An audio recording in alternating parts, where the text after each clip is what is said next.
Hello my dear friends, मैं हूं आपका दोस्त फैसल और मैं आज फिर से एक न्यू टॉपिक लेकर आया हूं डेथ से रिलेटेड इंग्लिश वर्ड। गाइस, सबसे पहले तो आप मेरे वोकाबुलरी वाले प्लेलिस्ट पे जाके क्लिक करें। मैंने और भी डिफरेंट टॉपिक पे वीडियो बनाया है जहां से आपको और भी न्यू टॉपिक का वोकाबुलरी आपको मिलेगा। तो गाइस चलिए, आपको मैं एकदम अच्छे से एक्सप्लेन करते हुए और अच्छे से समझाते हुए इस वीडियो पे चलूँगा, जिसके बाद आपको हर एक वर्ड का मीनिंग आपको बहुत इजीली समझ आएगा। तो गाइस, बिना लेट किए हुए वीडियो स्टार्ट करते। Let's begin. वाइंडिंग सीट, जिसका मतलब होता है कफन, जिसमें हम डेड बॉडी को लपेटते हैं। चलिए नेक्स्ट देखते हैं। श्राउड, इसका मतलब होता है कफन में लपेटना। आप समझ गए हैं। नेक्स्ट देखते हैं। पायर, इसका मतलब होता है चीता। नेक्स्ट देखते हैं। सिमेट्री या ग्रेवयार्ड, फ्रेंड इसे हम कब्रिस्तान कहेंगे, ठीक है। चलिए नेक्स्ट देखते हैं। हेरस, इसका मतलब होता है मुर्दा गाड़ी, जिस पे मुर्दे को ले जाया जाता है उसे मुर्दा गाड़ी कहते हैं और इंग्लिश में हेरस कहते हैं। चलिए नेक्स्ट देखते हैं। क्रीमेट, इसका मतलब होता है दाह संस्कार करना, ठीक है। चलिए नेक्स्ट देखते हैं। क्रीमेशन, या इसे फ्यूनरल भी कहते हैं इंग्लिश में, और इसका मतलब होता है अंतिम संस्कार या दाह संस्कार, ठीक है। मौत के बाद धर्म और शास्त्रों के अनुसार कुछ रीति रिवाज होती है गाइस, जिसे किया जाता है, उसे ही दाह संस्कार या अंतिम संस्कार कहा जाता है और इंग्लिश में क्रीमेनेशन और फ्यूनरल कहा जाता है, ठीक है। क्रीमेशन और फ्यूनरल। चलिए नेक्स्ट देखते हैं। कॉर्टेस, कॉर्टेस फ्रेंड इसे कॉर्टेज नहीं पढ़ेंगे, कॉर्टेस बोलेंगे, इसका सही प्रोनाउंसिएशन है।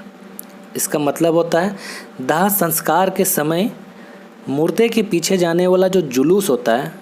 गाइस, आप देखे होंगे कि मुर्दे से जो पीछे जो लोग होते हैं उसे इंग्लिश में कॉर्टेस कहते हैं, याद रखें। चलिए नेक्स्ट देखते हैं। एम्बाम, इसका मतलब होता है शव का संलेपन करना। आइए समझा दूं, किसी बॉडी को गलने सड़ने से बचाने के लिए जो हम लेप करते हैं उसे इंग्लिश में एम्बाम कहते हैं। चलिए नेक्स्ट देखते हैं। मॉर्चुरी, इसका मतलब होता है मुर्दा घर, जहाँ पर टेम्प्रोरी मुर्दे को रखा जाता है आइडेंटिफिकेशन के लिए, उसे मुर्दा घर और इंग्लिश में मॉर्चुरी कहते हैं, ठीक है। गाइस, ये टेम्प्रोरी मुर्दा घर की बात हो रही है, ठीक है। जो हॉस्पिटल वगैरह में एक पर्सनल मॉर्चुरी होता है, मुर्दा घर होता है, ठीक है, उस जगह को इंग्लिश में मॉर्चुरी कहते हैं। आइए नेक्स्ट देखते हैं। इलेक्ट्रोक्यूट, इसका मतलब होता है बिजली से मरना या मारना बिजली से, ठीक है, याद रखें। चलिए नेक्स्ट देखते हैं। सुसाइड, इसका मतलब होता है आत्महत्या, ठीक है। आइए नेक्स्ट देखते हैं। इन्फेंटिसाइड, इसका मतलब होता है शिशु हत्या। आइए नेक्स्ट देखते हैं। होमिसाइड, इसका मतलब होता है मानव वध। चलिए नेक्स्ट देखते हैं। फ्रैट्रिसाइड, इसका मतलब होता है भ्रातृ हत्या या भाई की हत्या। चलिए नेक्स्ट देखते हैं। सोरोरिसाइड, इसका मतलब होता है बहन की हत्या। चलिए नेक्स्ट देखते हैं। माट्रिसाइड, इसका मतलब होता है मातृ हत्या या माता की हत्या। आइए नेक्स्ट देखते हैं। रेजिसाइड, इसका मतलब होता है राज हत्या या राजा की हत्या। जो राजा की हत्या करता है उसे भी रेजिसाइड कहते हैं, आप इसे भी याद रखें। चलिए नेक्स्ट देखते हैं।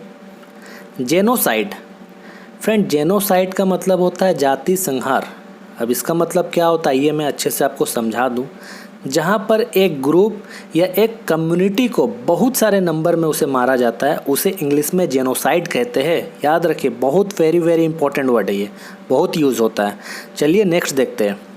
पेट्रीसाइड, इसका मतलब होता है पितृ हत्या, मतलब पिता की हत्या। चलिए नेक्स्ट देखते हैं। एसासिनेंट, ठीक है, एसासिनेट। फ्रेंड इसका मतलब होता है किसी राजनीतिक व्यक्ति की हत्या करना। ये भर्ब है, एसासिनेट ये भर्ब है, जो हत्या करता है, ठीक है, उसे भी एसासिनेट ही कहते हैं। फ्रेंड मैं आपको समझा दूँ और बता दूँ, जैसे कि इंदिरा गांधी हो, वो पॉलिटिकल फिगर थी। राजीव गांधी हो या पाकिस्तान की प्रधानमंत्री बेनजीर भुट्टो हो, और ऐसे कई जो पॉलिटिकल बैकग्राउंड का पर्सन हो, जब उसको मारा जाता है तब एसासिनेट उसे कहते हैं। याद रखें आप। चलिए नेक्स्ट देखते हैं। डेथ। फ्रेंड डेथ का मतलब होता है मौत, ठीक है, ये तो आप जानते हो। आइए नेक्स्ट देखते हैं। रेसरेक्शन, इसका मतलब होता है पुनर्जीवन या पुनर्जन्म, ठीक है, इसे इंग्लिश में कहेंगे रेसरेक्शन। चलिए नेक्स्ट देखते हैं। एक्सह्यूम, इसका मतलब होता है कब्र खोदकर लाश निकालना, ठीक है गाइस। जहाँ पर पुलिस के द्वारा, कोर्ट के द्वारा जब जजमेंट दिया जाता है किसी क्रिमिनल केस पे एविडेंस जुटाने के लिए, तो गाइस कब्र खोदकर लाश निकाला जाता है। नहीं तो ऐसा लाश निकालने का किसी भी धर्म में परमिशन नहीं है, ठीक है। चलिए नेक्स्ट देखते हैं। एसफिक्सिया, इसका मतलब होता है दम घुटना। फ्रेंड जब किसी का डेथ हो जाता है, जब उसका मेडिकल होता है किस वजह से वो डेथ किया गया, तो गाइस एसफिक्सिया नाम का वर्ड यूज किया जाता है, तो पता चलता है कि उसका दम घुटकर मौत हुई है, ठीक है। तो आप भी इस वर्ड को यूज़ करें और याद रखें। चलिए नेक्स्ट देखते हैं।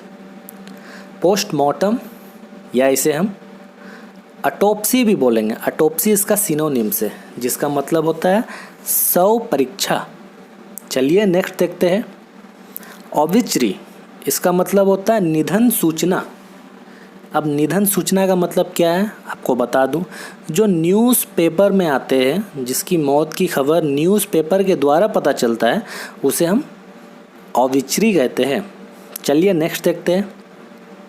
कॉर्प्स, कॉर्प्स को हम लाश कहते हैं, लेकिन ये लाश ह्यूमन बीइंग के लाश को कहते हैं, ठीक है, और इंग्लिश में कॉर्प्स कहते हैं। आइए नेक्स्ट देखते हैं। कार्कस, कार्कस का मतलब होता है पशु शव, ठीक है गाइस। याद रखें, कॉर्प्स जो मैंने अभी बताया वो ह्यूमन बीइंग का लाश को कहते हैं, और कार्कस जो ये है इसे हम पशु शव को कहते हैं। चलिए नेक्स्ट देखते हैं। पास अवे, आपने कई बार सुना होगा पास अवे। फ्रेंड इसका मतलब होता है निधन होना, या ऐसे भी आप कह सकते हो दुनिया छोड़कर चला जाना या गुजर जाना, ठीक है। चलिए नेक्स्ट देखते हैं। पोस्टमस, इसे हिंदी में कहते हैं मरणोपरांत। आइए आपको मैं समझा दूं। जैसे कि किसी के पिता के डेथ के बाद बच्चे की जन्म हुई है, ठीक है, तो उसे हम कहेंगे पोस्टमस चाइल्ड, ठीक है। तो आप ऐसे भी इसको समझ सकते हो, मरणोपरांत का मतलब। चलिए नेक्स्ट देखते हैं। डेड। फ्रेंड डेड का मतलब होता है मुर्दा, ठीक है। आइए नेक्स्ट देखते हैं। सोल। फ्रेंड इसका अर्थ होता है आत्मा या रूह भी हम इसे बोलते हैं। चलिए नेक्स्ट देखते हैं। बियर। बियर का मतलब होता है अर्थी या मैयत, आप दोनों वर्ड यूज कर सकते हो। चलिए नेक्स्ट देखते हैं। लास्ट जर्नी, इसे हम कहेंगे अंतिम यात्रा, ठीक है। जब अर्थी को ले जाया जाता है, वो जो लास्ट यात्रा होता है, अंतिम यात्रा होता है, उसे इंग्लिश में लास्ट जर्नी कहते हैं। चलिए नेक्स्ट देखते हैं। बरी। फ्रेंड बरी का मतलब होता है दफनाना, ठीक है। जिस तरह से हिंदू मान्यताओं में मुर्दों को चिता पर लेटाया जाता है, इसी तरह से मुस्लिम मान्यताओं में मुर्दों को ज़मीन में दफनाया जाता है। क्लियर, समझ गए आप। चलिए नेक्स्ट देखते हैं। कॉफिन। फ्रेंड कॉफिन का मतलब होता है ताबूत, ठीक है, ये एक लकड़ी का बॉक्स होता है। ठीक है, ईसाई परंपरा में मरने के बाद डेड बॉडी को इसी ताबूत पे रखा जाता है और ताबूत सही कब्र पे उतार दिया जाता है, उसे दफना दिया जाता है। चलिए नेक्स्ट देखते हैं ग्रेव। फ्रेंड, ग्रेव का मतलब होता है कब्र, याद रखें। आइए नेक्स्ट देखते हैं ऑन डेथ बेड। इसका मतलब होता है कब्र में पैर लटकना। फ्रेंड, एक्चुअली में ये एक कहावत है। ठीक है, हम किसी को देखकर कहते हैं ना, अरे उसका तो कब्र में पैर लटका हुआ है, बहुत ओल्ड मैन हो जाते हैं, बूढ़े हो जाते हैं, तो हम ऐसा कहावत कहते हैं। ऐसे कहना नहीं चाहिए। ठीक है, बस मैं आपको नॉलेज के लिए आपको मैं बता दे रहा हूँ। चलिए नेक्स्ट देखते हैं फ्यूनरल हाउस। फ्रेंड, इसका मतलब होता है मुर्दा घाट। ठीक है, जहाँ मुर्दों को जलाया जाता है, अंतिम संस्कार किया जाता है, उसे मुर्दा घर या चीता घर भी कहते हैं। चलिए नेक्स्ट देखते हैं, और ये लास्ट वर्ड है इस वीडियो का, रेस्ट इन पीस। इसका मतलब होता है ईश्वर उसकी आत्मा को शांति दे। फ्रेंड, आपने कई बार सुना है इसको, रेस्ट इन पीस। इसका शॉर्ट फॉर्म होता है रिप। रिप भी बहुत कोई यूज़ करते हैं। ठीक है, तो गाइस ये थे कुछ इंपॉर्टेंट डेथ से related English word. I hope कि आपको मेरी वीडियो अच्छी लगी होगी। तो गाइस जल्दी से लाइक करें और चैनल को सब्सक्राइब करें ऐसे ही कमाल के वीडियो देखने के लिए। तब तक के लिए टेक केयर, बाय बाय।